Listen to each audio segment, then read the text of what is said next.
Breaking లో చూస్తున్నాం. మొంతా తుఫాన్ ప్రభావంతో తెలంగాణలో ఉన్న పలు జిల్లాల్లో ఎడతెరిపి లేకుండా భారీ వర్షం పడుతోంది.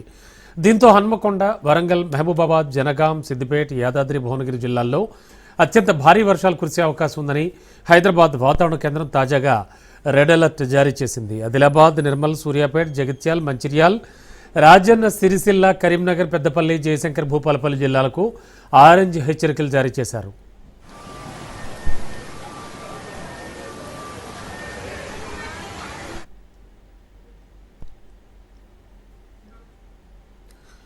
కుండపోత వర్షాల కారణంగా పలు ప్రాంతాల మధ్య రాకపోకలు నిలిచిపోయాయి. రోడ్లు తెగిపోవడం, వంతెనలపై నుంచి నీరు పోవడం, రోడ్లపై నీళ్లు నిలవడం వంటి కారణాలతో పలు రహదారులు తాత్కాలికంగా మూతపడ్డాయి. భారీ వర్షాలకు వరంగల్, ఖమ్మం ప్రధాన రహదారిపై భారీగా వరద నీరు చేయడంతో వాహనదారులు ఇబ్బందులు పడుతున్నారు. ఆ రహదారిని పోలీసులు తాత్కాలికంగా మూసివేశారు. వరంగల్ నగరంలో పలు కాలనీలు నీట మునిగాయి. వరంగల్ బస్టాండ్ చెరువును తలపిస్తోంది. ప్రయాణికులు తీవ్ర ఇబ్బందులు ఎదుర్కొంటున్నారు. ఖమ్మం, మహబూబాబాద్ జిల్లాల మధ్య వాల్యా తండా సమీపంలోని వంతెనకు ఆనుకొని ఆకేరు వాగు ప్రవహిస్తోంది. దీంతో ఈరోజు సాయంత్రం నుంచి రెండు జిల్లాల మధ్య రాకపోకలు నిలిపివేశారు.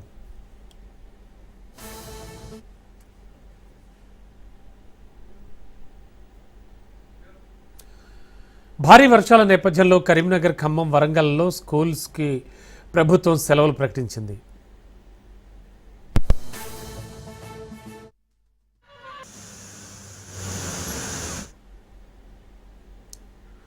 ఇక మొంతా తుఫాన్ ప్రభావంపై సీఎం రేవంత్ రెడ్డి అధికారులను ఆరా తీశారు. ప్రస్తుతం వరి కోతల సమయం కావడంతో పలుచోట్ల కళ్యాల్లో ధాన్యం ఆరబోసిన నేపథ్యంలో ఎటువంటి నష్టం వాటిల్లకుండా తగిన జాగ్రత్తలు తీసుకోవాలంటూ ఆదేశించారు.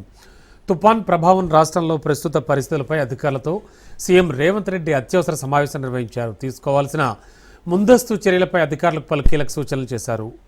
ఇక జాగ్రత్తలు తీసుకోవాలని చెప్పారు ఆయన. ధాన్యం, పత్తి కొనుగోలు కేంద్రాల్లో కూడా తగిన ఏర్పాట్లు చేయాలని ఆదేశించారు సీఎం. మొంతా తుఫాను ప్రభావం హైదరాబాద్ సహా ఇతర ఉమ్మడి జిల్లాల్లో కూడా భారీ వర్షాలు పడుతుండడంతో అన్ని శాఖల అధికారులు, సిబ్బంది అప్రమత్తంగా ఉండాలని ఆదేశించారు.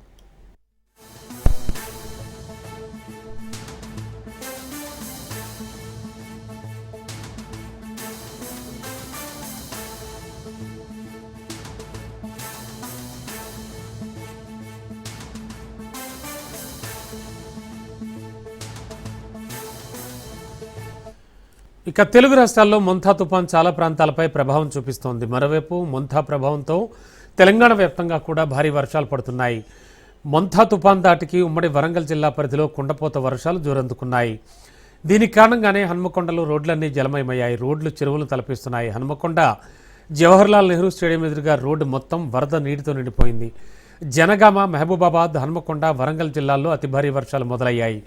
అత్యధికంగా వరంగల్ జిల్లా కల్లెడలో 34 సెంటీమీటర్ల వర్షపాతం నమోదైనట్లు వాతావరణ శాఖ వెల్లడించింది. ఇక భారీ వర్షాల నేపథ్యంలో హన్మకొండ కలెక్టరేట్లో కంట్రోల్ రూమ్ ఏర్పాటు చేశారు. ప్రజలు అత్యవసరమైతే ఇళ్ల నుంచి బయటకు రావాలని అధికారులు సూచించారు. భారీ వర్షాల ధాటికి Warangal railway station track area జలదిగ్బంధమైంది.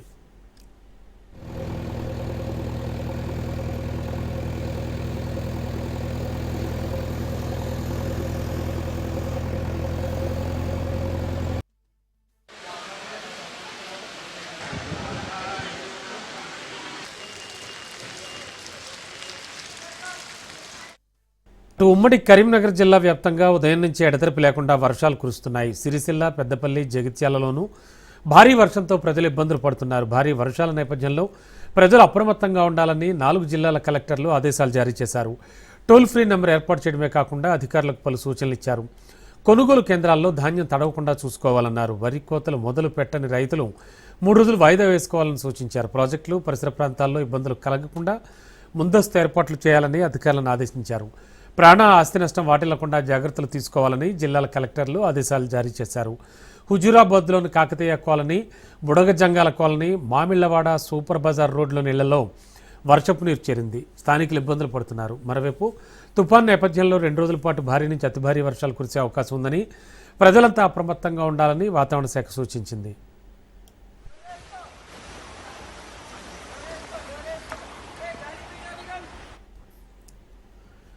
ఏపీని గజగజలాడించిన మొంతా తుఫాన్ తీరం దాటింది. మచిలీపట్నం, కళింగపట్నం మధ్య కాకినాడకు దక్షిణంగా నర్సాపురానికి దగ్గరలో తీరం దాటినట్లు ఐఎండీ ప్రకటించింది. మంగళవారం రాత్రి 11:30 నుంచి 12:30 మధ్యలో మొంతా తీరం దాటే ప్రక్రియ పూర్తయినట్లు వాతావరణ శాఖ పేర్కొంది. తీరం దాటినప్పటికీ తుఫాను ప్రభావం కొనసాగుతోంది. తీరం దాటే టైంలో గంటకు 12 కిలోమీటర్ల వేగంతో తుఫాన్ కదిలింది. ఇక మొంతా ఉత్తర వాయువ్యంగా తెలంగాణ మీదుగా ప్రయాణించి మధ్యాహ్నం ఛత్తీస్గఢ్ దగ్గర మరింత బలహీనపడింది. తుఫాను ప్రభావంతో ఎదురుగాలులు వీస్తున్నాయి. గంటకు 85 కిలోమీటర్ల నుంచి 95 కిలోమీటర్ల వేగంతో గాలులు వీస్తున్నాయి.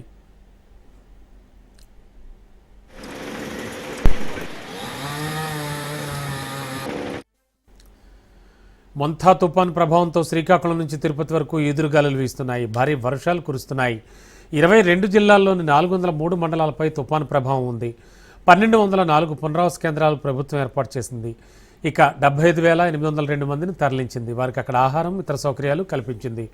సుమారు 44 లక్షల ఎకరాల్లో వరి, పత్తి, మొక్కజొన్న, పెసర సహా ఉద్యాన పంటలు దెబ్బతిన్నాయని ప్రాథమిక నివేదికలు అందాయి.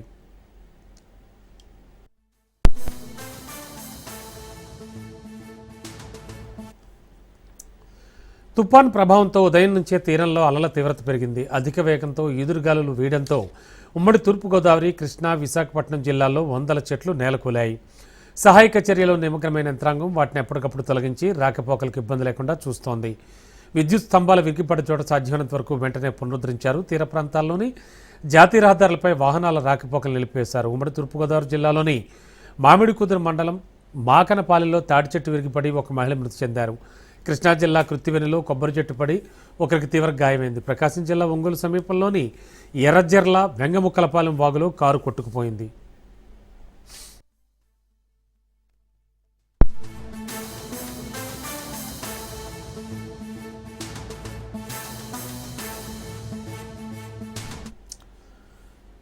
తుఫాను ప్రభావంతో కురిసిన వానలకు కోత, కంకి దశలో ఉన్న వరి నేలవాలింది. రైతులకు తీరని నష్టం మిగిల్చింది. అంబేద్కర్ కోనసీమ, తూర్పుగోదావరి జిల్లాల్లో 35,000 ఎకరాల్లో పంటలకు నష్టం జరిగింది. శ్రీకాకుళం నుంచి తిరుపతి జిల్లా వరకు దాదాపు అన్ని చోట్ల వ్యవసాయ, ఉద్యాన పంటలు దెబ్బతిన్నాయి. కృష్ణా జిల్లాలో వరి, అరటి, బొప్పాయి తోటలు నేలవాలాయి. ప్రకాశం జిల్లాలో ఉద్యాన పంటల నష్టం అధికంగా ఉంది. శ్రీకాకుళం జిల్లాలో 350 హెక్టార్లలో పంట నష్టం జరిగిందని ప్రాథమికంగా అధికారులు అంచనా వేశారు. విజయనగరం జిల్లాలో 12 మండలాల్లో సుమారు 7,000 ఎకరాల వరి నేలవాలింది.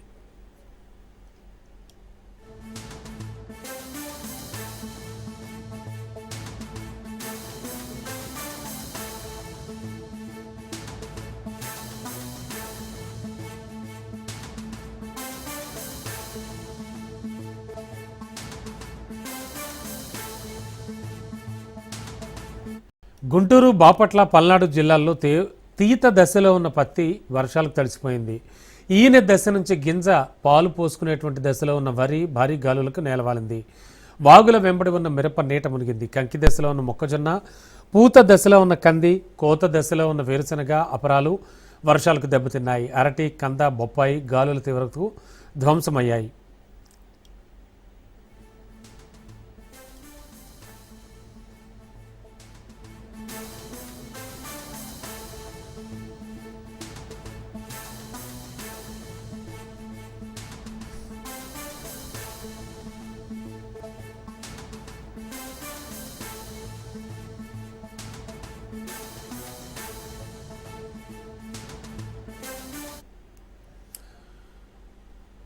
కృష్ణా జిల్లాలో చెల్లపల్లి, మోపిదేవి, తోట్లవల్లూరు తదితర మండలాల్లోని లంక గ్రామాల్లో బొప్పాయి, అరటి తదితర ఉద్యాన పంటలు దెబ్బతిన్నాయి. 875 హెక్టార్లలో వరి, 107 హెక్టార్లలో మినుము పంటలు దెబ్బతిన్నట్లు ప్రాథమికంగా అంచనా వేశారు. అత్యధికంగా మొవ్వ మండలం పెద్ద ముక్తేవిలో 23 హెక్టార్లు, క్రోసూరులో 21, మచిలీపట్నంలోని బుద్దాలపాలెంలో 17 హెక్టార్లలో వరి పంట దెబ్బతింది.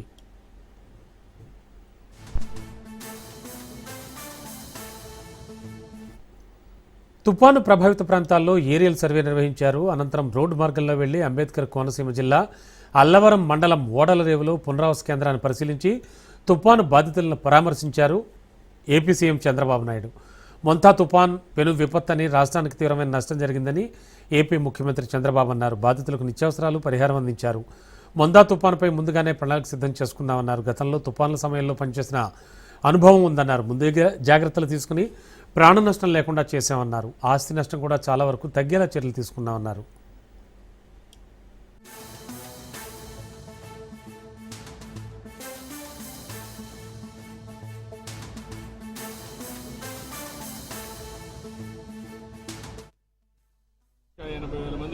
క్యాంపులో కూడా తీసుకొచ్చి అక్కడంతా కూడా వాళ్ళకి అన్ని ఏర్పాట్లు చేశాం. ఏ విధంగా ఉందో ఒకసారి చూడడానికి వచ్చాను. ఇక్కడ చూస్తే కరెంటు మొత్తం పోతే దాన్ని కూడా ఎప్పటికప్పుడు అత్యవసర పరిస్థితులను ఆఫ్ చేశాం. మళ్ళీ రివైవ్ చేశాం. 4 సబ్స్టేషన్లు తప్ప అన్ని సబ్స్టేషన్లో కరెంటు కూడా ఇచ్చి 2 గంటల లోపలనే మొత్తం కరెంట్ ఇచ్చే పరిస్థితికి వస్తున్నాం. అన్ని కూడా పర్యవేక్షిస్తున్నాను. ఎప్పటికప్పుడు రియల్ టైం గవర్నెన్స్ ద్వారా పర్యవేక్షిస్తూ ఎప్పటికప్పుడు అన్ని శాఖల హెడ్స్ కూడా దీన్ని పర్యవేక్షిస్తున్నారు.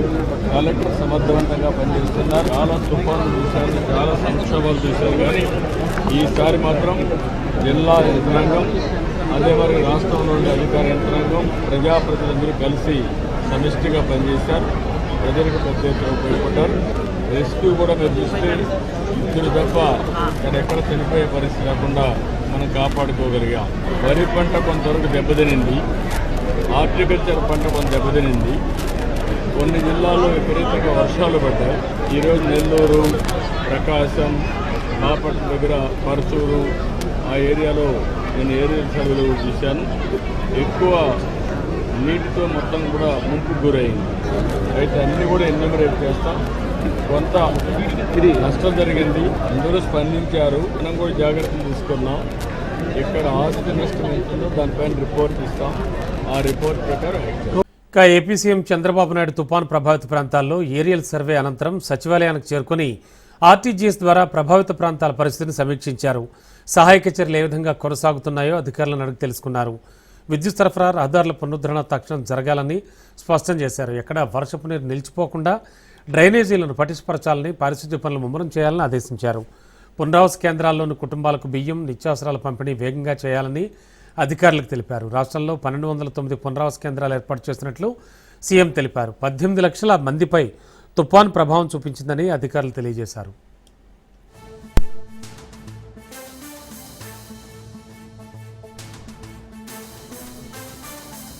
భారీ వర్షాలకు శ్రీశైలం హైవే కోతకు గురైంది. నాగర్ కర్నూలు జిల్లా ఉప్పునుంతల మండలంలోని లతీపూర్ గ్రామం వద్ద భారీ వరద ఉధృతికి శ్రీశైలం హైదరాబాద్ జాతీయ రహదారి కోతకు గురికావడంతో రాకపోకలు నిలిచిపోయాయి.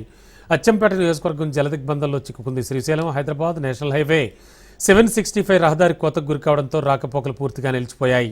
హైదరాబాద్, నాగర్ కర్నూలు, మధ్యమడుగు ప్రాంతాల నుంచి అచ్చంపేటకు వెళ్లే మార్గాలు మూసుకుపోయాయి. అచ్చంపేట నియోజకవర్గం మొత్తం జలదిగ్బంధంలో చిక్కుకుపోయి ప్రజలు తీవ్ర ఇబ్బందులు పడుతున్నారు. ప్రయాణికులు, రైతులు రహదారులపై వర్షంలోనే వాహనాల్లో తలదాచుకుంటున్నారు. శ్రీశైలం హైదరాబాద్ రహదారిపై ప్రయాణించకూడదని, ముఖ్యంగా డిండి ప్రాజెక్టు దిశగా రాకపోకలు మానుకోవాలని డీఎస్పీ సూచించారు.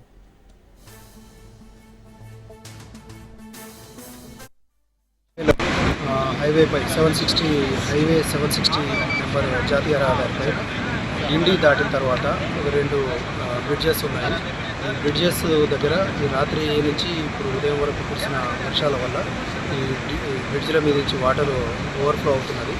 దానివల్ల కొంత బ్రిడ్జ్ కింద ఉన్న ఈ మట్టి కూడా కోతకు గురై ఈ బ్రిడ్జ్లు ప్రమాదకరంగా ఉన్నాయి. అందువల్ల మేము ఈ శ్రీశైలం హైదరాబాద్ జాతీయ రహదారి పైన రాకపోకలు నిలిపివేయడం జరిగింది. ఈ రూట్లో ఎవరైనా ఇక్కడ వచ్చేవాళ్ళు ఆల్టర్నేట్గా అచ్చంపేట. మొంతా తుఫాన్ కారణంగా 2 రోజులుగా కురుస్తున్న వర్షాలతో విజయవాడ, విశాఖపట్నం మధ్య తీవ్ర అంతరాయం ఏర్పడిందని, అనేక రైళ్లను రద్దు చేయడం, దారి మళ్లించడం, పాక్షికంగా రద్దు చేయడం జరిగిందని దక్షిణ మధ్య రైల్వే సిపిఆర్ఓ శ్రీధర్ తెలిపారు. ఇప్పటివరకు 137 రైళ్లను పూర్తిగా రద్దు చేయడం జరిగిందని, 7 రైళ్లు పాక్షికంగా రద్దు చేయడంతో పాటు 30 రైళ్లను దారి మళ్లించి నడిపించామన్నారు. ప్రయాణికుల ఇబ్బందులు, సమస్యలు, సందేహాలు తీర్చడం కోసం ముఖ్యమైన రైల్వే స్టేషన్లలో హెల్ప్ డెస్క్లను ఏర్పాటు చేశామన్నారు. డోర్నకర్ రైల్వే స్టేషన్ ట్రాక్ లెవెల్కు వరద నీరు చేయడంతో ప్రమాదాన్ని ముందే ఊహించి రైళ్లను రద్దు చేయడం, దారి మళ్లించడం లాంటి చర్యలు చేపట్టినట్టు తెలిపారు. ముఖ్యంగా స్టేషన్ వద్ద ఉన్న గోల్కొండ ఎక్స్ప్రెస్ రైలులోని ప్రయాణికులను బస్సుల ద్వారా వరంగల్, ఖమ్మం వైపు తీసుకెళ్లడం జరిగిందని, అదేవిధంగా వందే భారత్ రైలును రూట్ మార్చి సికింద్రాబాద్కు తీసుకురావడం జరిగిందని వివరించారు. డోర్నకల్ రైల్వే స్టేషన్లో పట్టాలపై నీళ్లు తగ్గడంతో యథాస్థితిలోకి వచ్చిందని, రైల్వే ఇంజనీర్లు ధృవీకరించడంతో రైళ్ల రాకపోకలను పునరుద్ధరిస్తున్నట్లు వెల్లడించారు.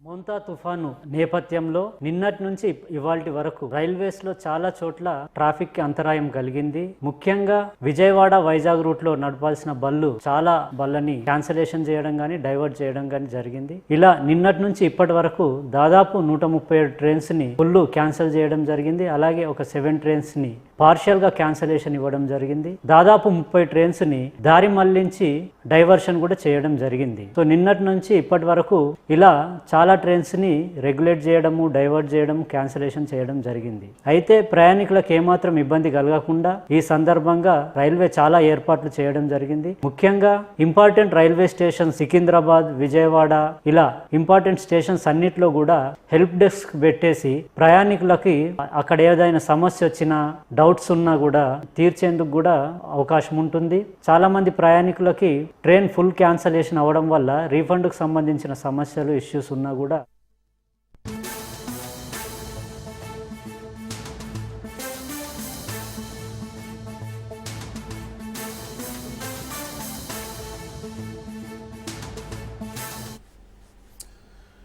బ్రేకింగ్లో చూస్తున్నాం. యాదగిరిగుట్ట శ్రీ లక్ష్మీ నరసింహస్వామివారి దేవస్థానంలో ఎలక్ట్రికల్ ఈఈ దేవాదాయ ధర్మాదాయ శాఖ ఇన్ఛార్జి ఎస్సీగా పనిచేస్తున్న ఈడెపు రామారావు కాంట్రాక్టర్ నుంచి 1,90,000 రూపాయల లంచం తీసుకుంటూ ఏసీబీ అధికారులకు పట్టుబడ్డాడు.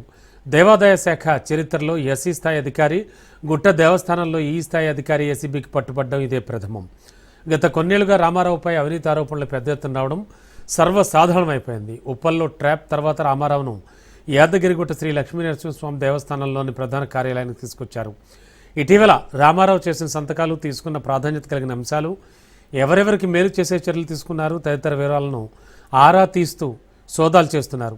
దేవస్థానంలో పనిచేస్తున్నటువంటి కొందరు అధికారుల తీరు వల్ల దేవాలయ ప్రతిష్టకు భంగం కలుగుతోందంటూ చెప్పుకొచ్చారు.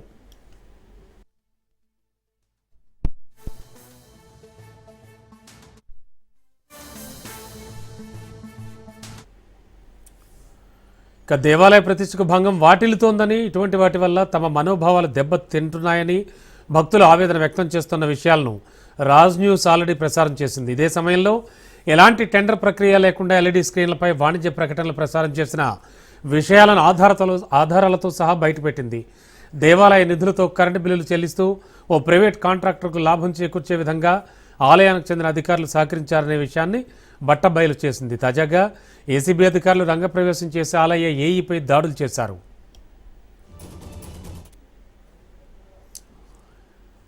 ఇదే అంశానికి సంబంధించి మరింత అదనపు సమాచారం అందించడానికి మా కరెస్పాండెంట్ పుల్లారావు సిద్ధంగా ఉన్నారు. పుల్లారావు, యాక్చువల్గా జరిగింది ఏమిటి అంటే యాదగిరిగుట్టలో తొలిసారిగా అంటే అక్కడ పనిచేసే ఒక సీనియర్ అధికారికి ఇలాంటి పని చేయడం ఏమంటున్నారు భక్తులు, కానీ అలాగే అధికారులు ఏం చెప్తూ ఉన్నారు ముఖ్యంగా? ఇటీవల కాలంలో యాదగిరిగుట్ట దేవాలయానికి సంబంధించేసి ఆ దేవాలయంలో పనిచేసే సిబ్బందిపై మాత్రం అనేకమైనటువంటి అవినీతి ఆరోపణలు వస్తున్న నేపథ్యం అయితే ఉంది. ఎందుకంటే గతంలో మాదిరిగా కానీ ఇప్పుడు కూడా చాలా మంది అధికారులు విదేశీ పర్యటనలు చేస్తూ విదేశాల్లో అంటే ముఖ్యంగా దేవాలయ పని మీద వెళ్తున్నట్టుగా కూడా వెళ్తూ అక్కడ అనేక కార్యక్రమాలు చేస్తూ ప్రైవేట్ కార్యక్రమాలు చేసుకుంటూ ఆ దేవాలయానికి తిరిగి రావడం పరిస్థితి ఉంది. ఇదే విషయానికి సంబంధించి రాజు వర్తకరణాలు ప్రసారం చేసింది. ఇదే సమయంలో ఇటీవల కాలంలోనే మళ్ళీ ఎల్ఈడి స్క్రీన్ కు సంబంధించి కూడా పెద్ద దుమారం అనేది వచ్చిన పరిస్థితి ఉందని చూసుకోవచ్చు. ఎల్ఈడి స్క్రీన్స్ కు సంబంధించి ఎలాంటి టెండర్ ప్రక్రియ జరపకుండా ఓ ప్రైవేట్ కాంట్రాక్టర్ కు అప్పగించేసి ఆ స్క్రీన్స్ అంటే దాని నుంచి వచ్చేటటువంటి వాణిజ్య ప్రకటన ద్వారా వచ్చేటటువంటి ఆదాయం మొత్తం కూడా ఆ సదర్ కాంట్రాక్టర్ కు వచ్చే విధంగా కూడా దేవాలయానికి సంబంధించినటువంటి అధికారులు పనిచేశారని చెప్పేసి కూడా పెద్ద ఎత్తున విమర్శించారు. ఇదే విషయానికి సంబంధించి రాజు పూర్తి స్థాయిలో ఆధారంతో సహా కూడా కథనాలను ప్రసారం చేసిన నేపథ్యం అవుతుంది. ఈ విషయానికి స్పందించినటువంటి అధికారులు ముఖ్యంగా ఏసీబీ అధికారులు ఈ విషయంపై పూర్తి స్థాయిలో దృష్టి కేంద్రీకరించారు. దానిలో భాగంగానే యాదగిరిగుట్టలో ఎలక్ట్రికల్ ఈఈగా పనిచేస్తున్నటువంటి రామారావు పై పూర్తి స్థాయిలో దృష్టి సారించారు. అతనికి సంబంధించి అతని కదలికల మీద అదేవిధంగా అతని మీద వచ్చినటువంటి ఆరోపణల మీద పూర్తి స్థాయిలో దృష్టి కేంద్రీకరించిన తర్వాత ఈ రోజు హైదరాబాద్ లో ఉన్నటువంటి ఉప్పల్ మెడిప్లేస్ మెడికల్ హాల్లో అతను ఓ కాంట్రాక్టర్ దగ్గర నుంచి 1,90,000 రూపాయలు లంచం రూపంలో తీసుకుంటగా అధికారులు మాత్రం వాళ్ళని పట్టుకున్న పరిస్థితి ఉంది. సో ఈ విధంగా అంటే మొదటి నుంచి రాజు చెప్తున్న ప్రకారము ఆలయంలో యాదగిరిగుట్ట ఆలయంలో పనిచేసే అధికారుల వల్ల ఆలయ ప్రతిష్ట దెబ్బతింటుందని చెప్పేసి కూడా భక్తులు అనే వాళ్ళు చెప్పుకుంటూ పోతున్నారు. సో ఈ విషయానికి దృష్టి సారించిన రాజు ఇదే విషయాన్ని పూర్తి స్థాయిలో అన్ని విషయాలతో సహా మొత్తం ఆధారాలతో సహా పట్టుబయలు చేసిన తర్వాత ఈ విషయంపై అధికారులు ఈ రోజు సోదాలు చేయగా రామారావు మాత్రం పట్టుబడ్డాడు. సో ఈ Yes. విధంగా అంటే ఇప్పుడు ఎల్ఈడి స్క్రీన్ కి సంబంధించి ఒక్కొక్క ఎల్ఈడి స్క్రీన్ కి సంబంధించి దాదాపు 3 లక్షల రూపాయలు దానికి సంబంధించి కరెంటు బిల్లు రూపంలో Okay. ఈ బిల్లులు మొత్తం కూడా ఆదాయానికి సంబంధించినటువంటి ఉన్న డబ్బుల ద్వారా చెల్లించారని చెప్పేసి కూడా అధికారులు గుర్తించారు. ఇదే విషయానికి సంబంధించి ఈ రోజు మాత్రం రామారావును తీసుకున్నారు. అతన్ని అక్కడి నుంచి హైదరాబాద్ నుంచి తీసుకొని వచ్చేసి యాదగిరిగుట్ట ఆలయానికి కూడా తీసుకొచ్చారు. ప్రధాన ఆలయానికి తీసుకొచ్చిన తర్వాత అతను ఇటీవల కాలంలో ఎవరితో మంత్రాలు జరిపాడు, అదేవిధంగా ఏ ఫైల్స్ పై సంతకాలు చేశారు అనే Okay. విషయాలపై కూడా పూర్తి స్థాయిలో అధికారులు ఆరోపిస్తారు. Okay, thank you Pullarao.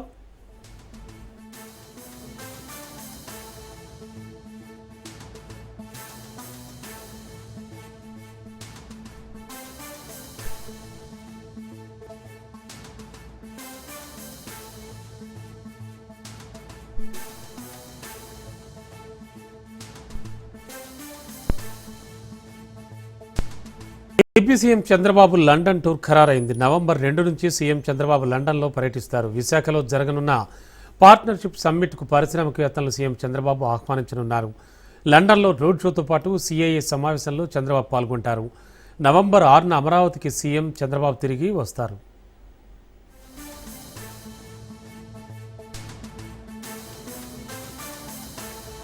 Jagan London పర్యటనపై సీబీఐ వేసిన పిటిషన్పై న్యాయస్థానం తీర్పిచ్చింది. సీబీఐ వేసిన పిటిషన్ కోర్టు డిస్మిస్ చేసింది. తన పెద్ద కుమార్తెను చూసేందుకు జగన్ ఈ నెల 11న లండన్ వెళ్లారు. అయితే బెయిల్ షరతులను ఉల్లంఘిస్తూ జగన్ తన సొంత ఫోన్ నెంబర్ను వెల్లడించలేదంటూ సీబీఐ పిటిషన్ దాఖలు చేసింది. లండన్ పర్యటనలో ఉన్న సమయంలో మాజీ సీఎంకు 3 సార్లు కాల్ చేశామని, కానీ ఆయన ఇచ్చిన నెంబర్ పనిచేయలేదని సీబీఐ తెలిపింది. ఉద్దేశపూర్వకంగానే పనిచేయని నెంబర్ ఇచ్చారని సీబీఐ వాదనలు వినిపించింది. ఇకపై జగన్ విదేశీ పర్యటనకు వెళ్లేందుకు అనుమతి ఇవ్వొద్దని కోర్టును అభ్యర్థించింది. అయితే అసలు జగన్ ఫోన్ వాడరని, గతంలో కూడా తన సిబ్బంది ఫోన్ నెంబర్లు ఇచ్చారని ఆయన తరపు న్యాయవాద వాదనలు వినిపించారు. ఇరువురు వాదనలు విన్న నాంపల్లి సీబీఐ కోర్టు సీబీఐ వేసిన పిటిషన్ను కొట్టివేసింది. ఈ పిటిషన్పై నెల 22న వాదనలు జరగ్గా కోర్టు ఈ తీర్పునిచ్చింది.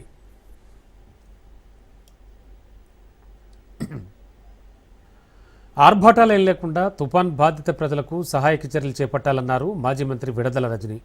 చిలకలూరుపేట నియోజకవర్గంలోని మొంతా తుఫాన్ వరద ప్రాంతాల్లో పర్యటించారు. గత 3 రోజులుగా కురుస్తున్న వర్షాలతో ముంపునకు గురైన లోతట్టు ప్రాంతాలను పరిశీలించారు. నియోజకవర్గంలోని వరద ప్రాంతాలను ఫ్లడ్ ఎఫెక్ట్ ఏరియాగా అధికారులు ప్రకటించాలని కోరారు. వరద ప్రాంతాల్లో విద్యుత్, వాటర్, డ్రైన్లు, రోడ్లు వెంటనే రిపేర్లు చేయించాలన్నారు.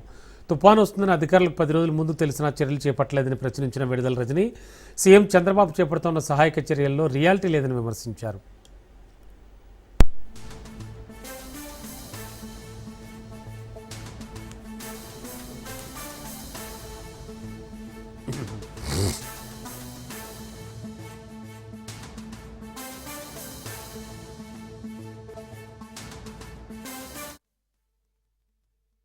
రాష్ట్ర ప్రజల్ని నమ్మించేందుకు ఏదో టెలికాన్ఫరెన్స్లని, వీడియో కాన్ఫరెన్స్లని చేస్తూ ఉన్నారు. బట్ అక్కడ చేస్తున్నంతగా గ్రౌండ్లో లేదని అనిపిస్తుంది. ఎందుకంటే స్వయంగా మేము తిరిగాము. ఇప్పుడు మేము, మా నాయకులు కావచ్చు, కంటిన్యూస్గా ఈ వర్షాలు ఎప్పటి నుంచి అయితే స్టార్ట్ అయ్యాయో అన్ని ఏరియాస్ ఎక్కడెక్కడ ఇబ్బందులు ఉన్నాయో తిరుగుతూ ఉన్నారు.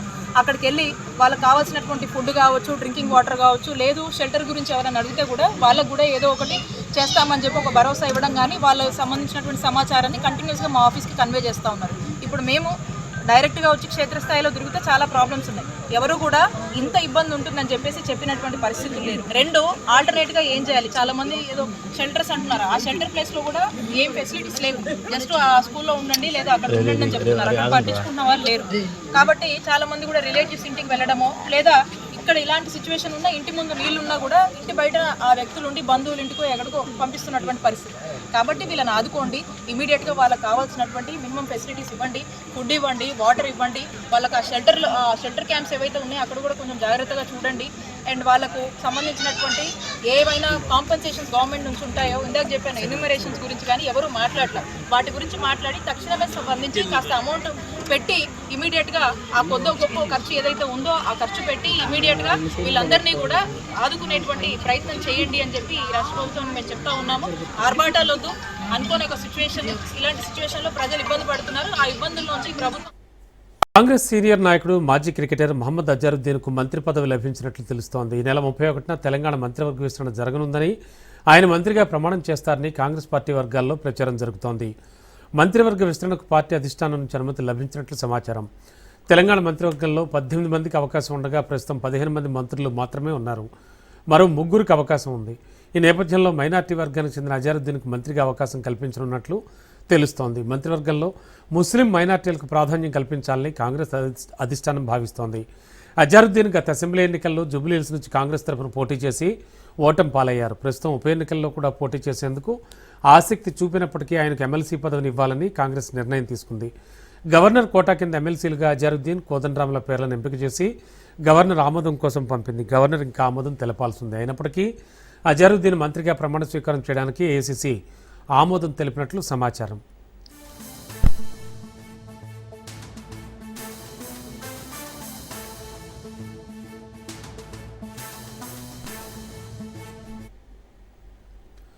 అజారుద్దీన్కు మంత్రి పదవి ఇచ్చేందుకు కాంగ్రెస్ హైకమాండ్ నిర్ణయం తీసుకున్నట్లు లీకులు వస్తుండడంతో బీజేపీ అలర్ట్ అయింది.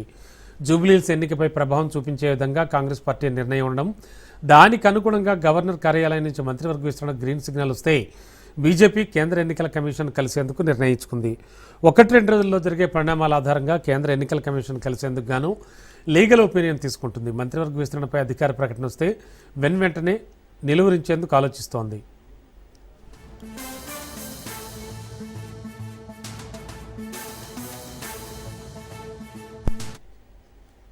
పితృవియోగంతో బాధపడుతోన్న మాజీ మంత్రి ఎమ్మెల్యే హరీష్ రావుకు కోకాపేటలో ఉన్నటువంటి నివాసంలో పలువురు పరామర్శించారు. హరీష్ రావు తండ్రి సత్యనారాయణ చిత్రపటానికి నివాళులర్పించారు. అనంతరం హరీష్ రావు కుటుంబ సభ్యులను పరామర్శించిన వారిలో పిసిసి అధ్యక్షుడు మహేష్ కుమార్ గౌడ్, కేంద్ర మంత్రి బండి సంజయ్, విశ్రాంత న్యాయమూర్తి జస్టిస్ సుదర్శన్ రెడ్డి, మాజీ MP Madhuyashki Goud, KVP Ramachandrarao, MLA Annam Srinivasareddy, GHMC deputy mayor Srilatha Shobhan రెడ్డితో పాటు పలువురు నేతలు ఉన్నారు. మొంతా తుఫాన్ ప్రభావంతో కురిసిన భారీ వర్షాలకు కూలిన కాలజ్ఞాని బ్రహ్మంగారి ఇల్లు కూలిపోయింది. కడప జిల్లాలో భారీ వర్షాలు పడుతున్నాయి. దీంతో జగద్విరాట్ పోతులూరి వీరబ్రహ్మేంద్ర స్వామివారి ఇల్లు కూలిపోయింది. బ్రహ్మంగారి ఇల్లు కూలిపోవడంపై భక్తులు ఆందోళన చెందుతున్నారు. ముందస్తు జాగ్రత్త చర్యలు తీసుకోకపోవడంపై అధికారుల తీరుపై ఆగ్రహం వ్యక్తం చేస్తున్నారు.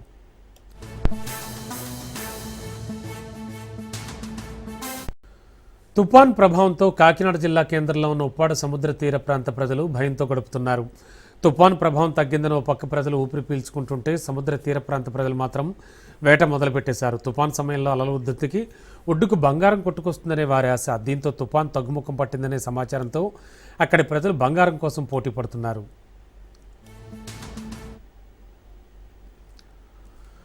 మొంతా తుఫాన్ కారణంగా కాకినాడ జిల్లాలో భారీ వర్షాలు కురుస్తున్నాయి. ఈ నేపథ్యంలో పిఠాపురం పట్టణ శివారు గొర్రెకండి కాలువను టీడీపీ నేత వరమ పరిశీలించారు. ఈ సందర్భంగా అక్కడ ఉన్న రైతులతో మాట్లాడారు. ఇక వర్షాల కారణంగా పంట కాలువలు పొంగి పొర్లుతున్నాయని, కొన్ని చోట్ల కాలువ గట్లకు గంటలు పడుతున్నాయన్నారు. పంట నష్టం వాటిల్లకుండా చర్యలు తీసుకోవాలని అధికారులకు సూచించారు. ఇక కాలువల పరిశీలనలో పిఠాపురం తహసీల్దార్ గోపాలకృష్ణ, టీడీపీ నేతలు, రైతులు అంతా పాల్గొన్నారు.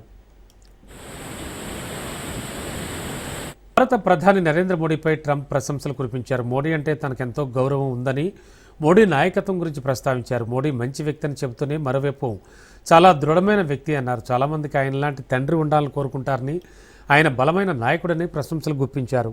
ఇక్కడే తాను భారత్తో వాణిజ్య ఒప్పందం చేసుకోబోతున్నానని, త్వరలో డీల్ కుదురుతుందని విశ్వాసం వ్యక్తం చేశారు. ఇక దేశీయ స్టాక్ మార్కెట్లు బుధవారం లాభాలతో ముగిశాయి. అంతర్జాతీయ మార్కెట్ల నుంచి వచ్చిన సానుకూల సంకేతాలు అమెరికా ఫెడ్ రిజర్వ్ పాలసీ నిర్ణయంపై నెలకొన్న ఆశలు ఇందుకు దోహదపడ్డాయి. దీనికి తోడు భారత్ అమెరికా మధ్య వాణిజ్య ఒప్పందం త్వరలో ఖరారు కావచ్చన్న వార్తలు కూడా ఇన్వెస్టర్ల సెంటిమెంట్ను బలపరిచాయి. ట్రేడింగ్ ముగిసే సమయానికి బీఎస్సీ సెన్సెక్స్ 368 పాయింట్లు లాభపడి 84,977 వద్ద స్థిరపడింది. అదేవిధంగా ఎన్ఎస్సీ నిఫ్టీ 117 పాయింట్లు పెరిగి 26,053 వద్ద ముగిసింది. సెన్సెక్స్ ప్యాక్లో NTPC, power grid, Adani ports, HCL tech, Tata steel షేర్లు అత్యధికంగా లాభపడ్డాయి. మరోవైపు Bharat electronics, Eternal, Mahindra, Maruti Suzuki, Bajaj finance నష్టపోయిన వాటిలో ఉన్నాయి.